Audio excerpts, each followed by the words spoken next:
कोल्हापूर जयसिंगपूर महामार्गावर दुचाकी अपघातात तरुणाचा मृत्यू, एकाविरुद्ध गुन्हा दाखल.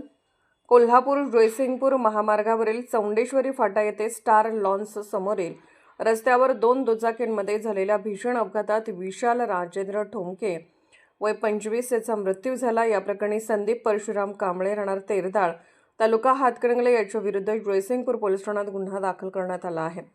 याबाबत मोहन बबन कदम वय 23 राहणार गल्ली नंबर 5 चिंचवड तालुका शिरोळ यांनी फिर्याद दिली आहे. रविवार दिनांक 18 जानेवारी रोजी सकाळी 8:15च्या सुमारास विशाल ठोंके हे आपल्या मोटरसायकल क्रमांक MH09 FU 7808 वरून कोल्हापूरहून जयसिंगपूरकडे जात असताना संशयित आरोपी संदीप कांबळे यांनी त्याची मोटरसायकल क्रमांक MH09 BU 4215 भरधाव वेगाने व निष्काळजीपणे चालवून अपघात घडवून आणला. या अपघातात विशाल ठोंके याचा मृत्यू झाला. घटनेचा पुढील तपास जयसिंगपूर पोलीस करत आहेत. Bureau report SR news 24 Jaysingpur.